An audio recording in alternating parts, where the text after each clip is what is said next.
What the fuck is happening, mediocre people of YouTube? Been wanting to do a Friday video for a long fucking time, but that hasn't happened. I don't know. I was inspired to do a video today. There's all kinds of shit to talk about. It's not that there's nothing to talk about. There's this Ibanez guitar to talk about, which sounds pretty fucking good.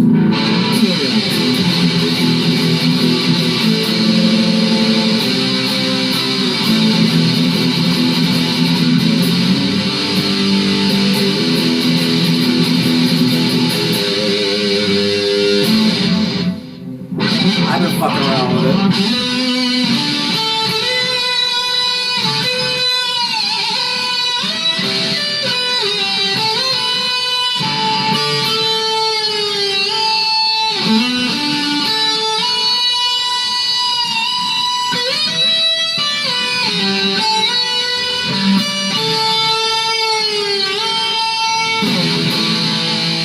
And obviously with my fucking delay and everything, been doing some Steve Vai.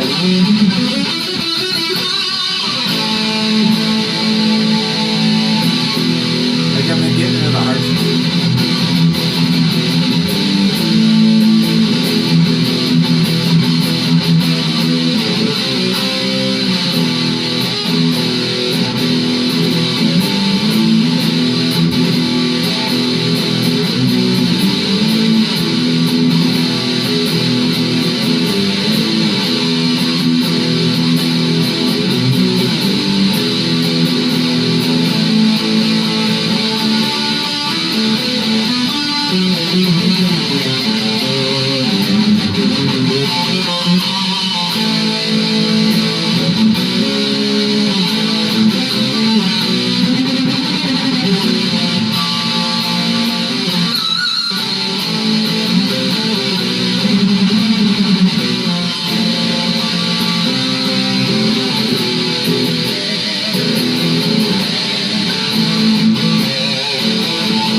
I'll just sit here and fucking go on for fucking hours. Anyway, what the fuck is happening? Mediocre, good people of YouTube. Where the fuck are you? Where you at?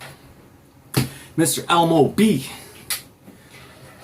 got me, I was using these big stubby 1mm. Mr. Elmo B told me that he's been hooked on these big stubby 3mm. This is a 2mm.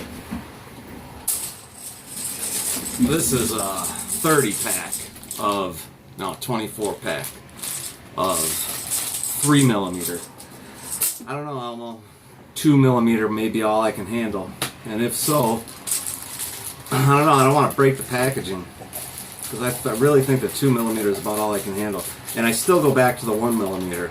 But man, I'll tell you what, you're right about this, man. These Dunlop big stubby picks, I thought the 1mm was great. The 2mm is really great. The 1mm is good for riffing and getting and doing your harmonics, your pinch harmonics and stuff like that. It takes a minute to get used to 2mm in pinch harmonics. You just got to be a little more careful with it. But the 1mm, of course, I've been using them for a while too. Can't believe it, man. All my life used those Dunlop, the yellow ones, pretty much, and going between the yellow and the orange. Use the, of course, I think all of us, when we started out, we used really thin guitar picks and then went up in size. And like I said, I never saw myself using anything except those Dunlop yellow, whatever millimeter they are. don't know if I have one in my pocket or not. Probably. Anyway, you know what I'm talking about. If you play guitar, you probably use them. But man, and then one day, I don't even know how I acquired the big stubby 1mm, but I was like, wow, this thing feels great. And then the Elmo B, one of the greatest channels on YouTube, turned me onto these, man, and I gotta tell you, gotta try them out, because I don't think I'll ever see myself playing anything but these two, the 1 and 2mm. I don't know if I'll try the 3mm or not, or I'll just send you a 24. Maybe you can send me. You send me a 24 pack of the 1mm. I'll send you the 24 pack of the 3mm, or not. So what do we got to talk about? I mean, of course we have to talk about politics. We got to talk about Trump. He's doing a great job making America great again. Democrats, I mean, it's just, and I say that very tongue-in-cheek when I say Trump's doing a great job, because I think he's doing a good job. I'm not sure if it's a great job or not. That'll remain to be seen. Although I do agree with a lot of the policy that he's put forth so far, especially the tariffs and all that. It seems to be, you know, these countries, hey, everybody's got to pay. It can't just be the United States paying. Everybody's got to pay. You know, I agree with that. The Democrats, Nancy Pelosi basically stepped on her pussy a couple days ago with these impeachment inquiries. I mean, you guys have made yourselves, you Democrats out there have made yourselves, your party, and I know a lot of Democrats that don't agree with this Democratic Party. And incidentally, that's kind of how I felt about the Republican Party during the Bush 2 era. I remember talking with my father and saying, this Republican Party is out of their fucking mind, you know. And history has repeated itself with the Democrats, you know.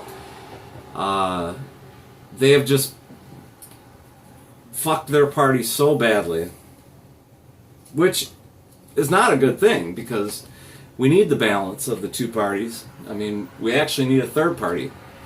And what we got in President Trump is our third party. He's not a Republican, nor is he a Democrat. He's doing the right things, what he thinks are the right things for the country, you know, monetarily, which is extremely fucking important in the United States. In any country, money's important. But, you know, he's doing a lot of really good things. The Democratic Party has just lost their fucking mind. At some point, you guys got to stop fucking crying and get back to work. You know, when Obama was elected, somebody from the Republican Party stood up and said, well, our main goal, our main objective is to, this was a member of Congress, stepped up to the plate and said, our main objective is to, for the next 4 years, our main objective is to see that he does not get another 4 years. And I was like, what? No, your main objective is to represent your constituents.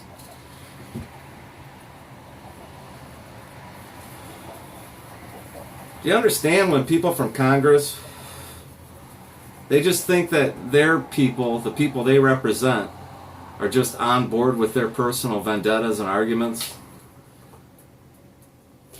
You know, maybe they're not on board with your personal vendettas and arguments. Maybe a lot of the people who in this country who consider themselves Democrats would like you guys to stop fucking crying and get back to work, like the Republican Party did when Obama was in office. They regrouped. They were going to win an election after Obama, no matter who it was. It happened to be Trump. The Republican Party didn't want to endorse Trump, nor did the Democratic Party. He's not a Republican or a Democrat. You know, if you look back in interviews from long ago, you can see then Donald Trump saying that if he ran, he would probably have to run as a Democrat. Excuse me. My mouth is getting dry and I got a nice hot cup of coffee here. So, you know, I don't think Mr. President has been for one party or the other. I think he wants to see the Democratic Party do well. And I think he wants to see the Republican Party do well. I think that, you know, Mr. President Trump wants to see everyone doing well. You know, everybody doing their job and doing a good job. This media stuff and this Democratic, whatever you want to call it, Congress, they have just, I'd like to say they shot themselves in the foot, but that's not strong enough words. I mean, they've just completely fucked themselves as far as an election goes. And hats off to you, Mr. President, for having to deal with this kind of stuff. We've seen presidents in the past deal with all kinds of things, and you know, we've seen Obama dealt with a few things that, you know, maybe were not necessary. President Trump has dealt with unnecessary issues from the day he was elected. It's got to stop. Get on board. Let's fucking all focus on our country and how we can make our country, our neighborhoods, our families, and everything much better. So that's what I have to say about that. Then last night, like I said, I've been wanting to make a Friday video for you. So maybe you guys can consider this Friday, even though it's Saturday. Maybe you'll think all day today it's Friday, and then tomorrow you'll wake up and it'll be Sunday, and you're like, wow, thought it was Saturday. So last night, Bruce, if you don't know who Bruce is, you can go to Blessed Bible Ministries, Blessed Bible Fight Club, one of those two channels. Where you at, Bruce? Anyway, Bruce is a great guy. And, where is it? Dun, dun, dun, dun, dun. Also, you can go to, let me get Bruce out of the way here. Blessed Bible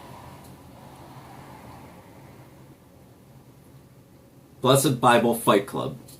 Bruce over there. He's a great guy. Go check him out. Excuse me. He has a lot of great hangouts. And last night he had a little hangout and he asked me to join to speak on Muslims. And I really didn't want to come in because I was tired, but when he said that, I said, okay. So he asked me to just kind of describe Dearborn, Michigan, which is very close to where I live. It's part of the Detroit metropolitan area. If you don't know about Dearborn, Michigan is majority Lebanese, Muslims. I would say at least 85%. It is definitely, Dearborn is a Muslim community, and like I just said, mostly made up of Lebanese people. And he asked me about my experiences with that, and he had another guy in the chat who was from Europe, maybe England, but definitely Europe, and I know they're dealing with some bad issues over there as far as the Muslims go and all that, and I think it's really given decent Muslims a bad name, because I'll just tell you guys like it is. In Dearborn, Michigan here, I've never had an issue with anyone being Muslim or anything like that. No fanatics. As far as I know, I'm sure there are fanatics out there. I'm sure there is extremism out there. I've never witnessed it here. On the contrary, when I go to Dearborn, I'm typically treated better than I'm treated anywhere else, as far as a big city goes like that. I don't have anything bad to say about Dearborn. Dearborn is it's a beautiful city. It's clean. It's a low crime rate. It's got an excellent tax base. There's cops everywhere you look. It's a great city. You know, it's got Henry Ford Museum, which is a big attraction, Fairlane Mall, all that kind of stuff. But yeah, for the majority of the population, there is Lebanese. They take care of their stuff, man. You know, I've talked about this before, and it might be in a video. I did a couple of videos where I was driving around showing you guys Detroit, and I'm not sure if I drove down Joy Road through where one side is Dearborn, the other side is Detroit. I'm pretty sure I did. If I didn't, I'm going to look back into it and see if I ever did and give you guys a clearer image of this, because on one side of the street you have Detroit, Michigan. On the other side of the street you have Dearborn, Michigan. The Detroit side is completely fucking ratted out, burnt out homes, crack houses, boarded up, fucking lawns looking like a fucking field. The Dearborn side is completely kept up, everything taken care of. So what's the difference? I don't know. Does it have something to do with Muslims? I don't know. I don't think so. I don't see why it would have anything to do with Muslims. But what I'm getting at, as far as any of the Muslims I deal with and Lebanese people, they take care of their shit. They're big time into family. They treat people well. that's my experience, and I've lived here all my life, and I go to Dearborn all the time. Those are my experiences. I've never had a negative experience.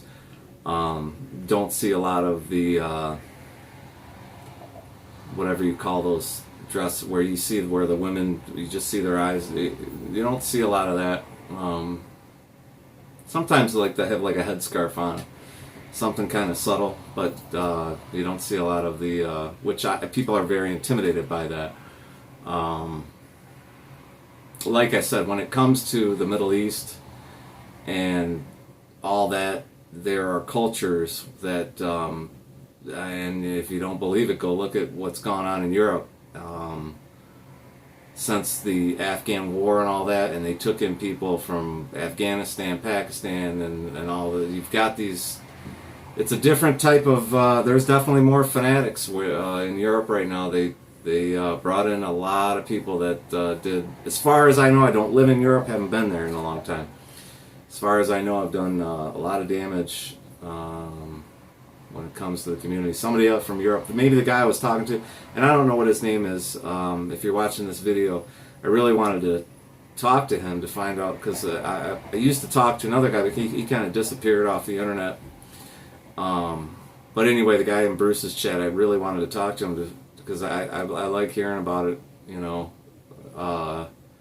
different cultures and stuff like that, and there's a lot that goes with what's going on in Europe right now. And the Muslims, I hear a lot of, you know, fucking Muslims this, Muslims that. You know, like I said, I can't really speak to that because I've never experienced anything negative from that community.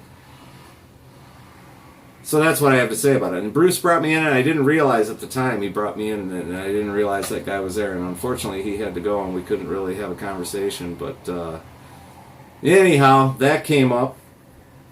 Like I say, there's a lot to talk about. Been busy. I'm tired. Wanted to do a quick video for you guys. This Ibanez RG. It's an RG 270, and I'll put it this way: it cost me more to ship it than it did to pay for it. It's got the Wizard 2 neck, which I haven't played one of these in a while, and I really dig this neck a lot. It's got the Floyd Rose. It's black humbucker, single coil humbucker. Sounds pretty good. Been playing with it. Like I said, it's actually for sale.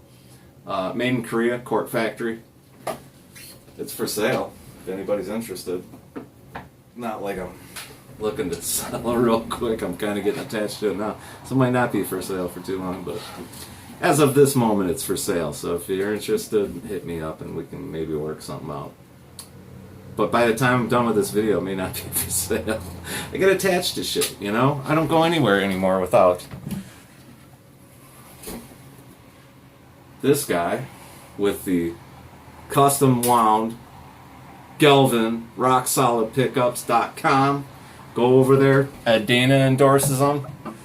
I mean, once you got the endorsement from Ed Dana about a week ago, guys, head over to rocksolidpickups.com, man, and basically you can fucking build your own set of custom pickups. You can have a set wound for you. And I mean, they're like nothing else. They're like nothing else. That's what I got for you.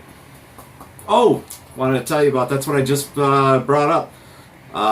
You may or may not, I'm sure you will recognize this voice. It's time once again for Inbox Phony Seals of the Week. Maybe I ought to title this shit Morons of the Month. Go over and see Don Chipley at Former Buds 131. That is the channel he has on YouTube. I know he said he was going to stay away, but I think he's just kind of checking in every so often. But don't forget to go to his website, which is videos.extremesealexperience.com, and it's $10 a month. I mean, what do you want, man? $10 a month. I mean, what can you get for $10 a month? You don't even have to pay it by the month. You just spend $10, watch all the videos you want to watch, and maybe just fucking drop it. Come back about 6 months later and catch up, you know? Cool guy. I like that Don Shipley character. All right, you guys. Peace out.